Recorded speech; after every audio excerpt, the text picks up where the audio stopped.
Hello guys, आज चाहिँ हामी देउराली भ्यू टावर हेर्न आइरहेका थियौँ। अनि आउँदा आउँदै अब यहाँनिर यसो भित्र छिर्छौँ भन्दाखेरि यहाँ हेर्नु डङडङ्गी गनाउने यो पानी यहाँ हेर्नुहोस् यस्तो बनाएर राखेको छ। यहाँको अब केही होइन, सुविधा छैन। यहाँ भुइँमा हेर्नु यहाँ जथाभावी यो फेवर फाल्या छ। यहाँ हेर्नु डस्टबिन बरु खाली छ, आधी भरिँदैछ, भुइँ भरिसक्यो। तर यहाँ हेर्नुहोस्, देखाउनुहोस्, हेर्नुहोस् यहाँ माथि आउनुहोस्, यहाँ अझै देखाउँछु म। यहाँ हेर्नुहोस्, यहाँको नेपाली जनताहरू कति भेडा छन्। यहाँको फलाम सुत चोरेर लिएर गइसक्यो, फलाम छैन यहाँनिर। हेर्नुहोस् यहाँ हेर्नुहोस्, यो पुरै हल्लिन्छ। यहाँ हेर्नुहोस् यस्तो छ।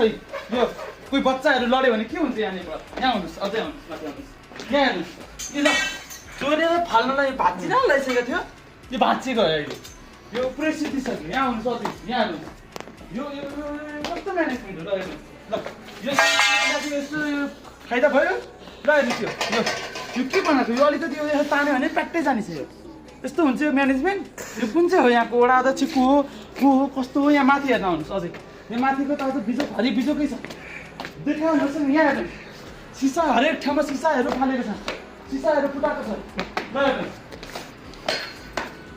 यहाँ हेर्नुहोस्, यो त भ्यू टावर होइन, यो त फोहोर फाल्ने ठाउँ।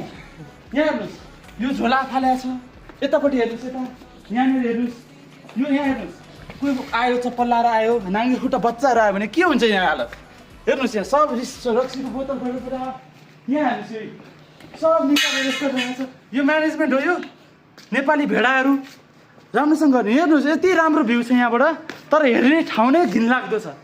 कसरी गर्ने त्यो नेपालमा यसरी अब परिवर्तन। यहाँ तल हेर्नुहोस् यस्तै छ, यहाँ फोहोर पानी त्यस्तै छ। यति राम्रो ठाउँलाई, हेर्ने ठाउँलाई चाहिँ एकदम प्रदूषित बनाएर राखेका छन्। कृपया यहाँको वडा अध्यक्षज्यू यहाँ राम्रोसँग हेरेर विचार गरेर यहाँनिरको म्यानेजमेन्ट चाहिँ राम्रो गरिदिनु होला। धन्यवाद।